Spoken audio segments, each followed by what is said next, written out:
3.5 करोड़ लोग विदेशों में जाकर के रहते हैं। उनके माँ बाप, सास ससुर अधिकांशतः इसी भारत में रहते हैं। ये जो भी बाहर और विदेश पढ़ने गए और नौकरियां किया, वो सिर्फ अपनी योग्यता के आधार पर गए हैं, ऐसा नहीं है।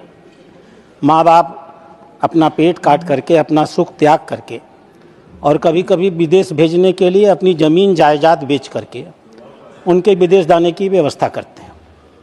वो इतने शिक्षित हुए हैं, उसके लिए भारत सरकार की, किसी की भी सरकार हो, उसने जो एक सस्ती शिक्षा और स्वास्थ्य की व्यवस्था की है, उसका भी योगदान होता है। शुरू में जब ये विदेश जाते हैं तो माँ बाप की चिंता करते हैं। उनके बच्चे होते हैं तो माँ बाप को, सास ससुर को बुला लेते हैं, क्योंकि वहाँ देख रेख करने वाले लोग बड़े महंगे मिलते हैं। समय बीतता है, धीमे धीमे वो उनका लगाव अपने माँ बाप के प्रति घटता चला जाता है। मैं आपको इंदौर की एक घटना बताऊंगा। 20 दिन पहले एक ऐसे व्यक्ति के पिता की मौत हो गई।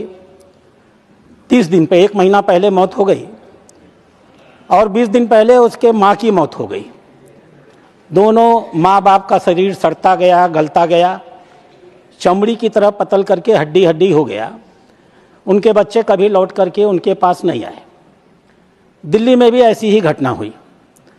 24-25 के आंकड़े बताते हैं कि ऐसी तकरीबन 500 घटनाएं इस देश में ऐसी होती हैं जिनके बच्चे विदेश पढ़ते हैं और जीवन के अंतिम काल में उनके जीवन का सारा सुख चला जाता है और पीड़ांतक मौत उनको अकेलेपन में प्राप्त होती है। सरकार ने एक नियम बनाया था, maintenance and welfare of parents and senior citizen act 2007 में। यह एक्ट करीब एक दंतहीन एक्ट था। माँ बाप अगर कोर्ट में जाकर कहेंगे तब उनको सुविधा मिलेगी।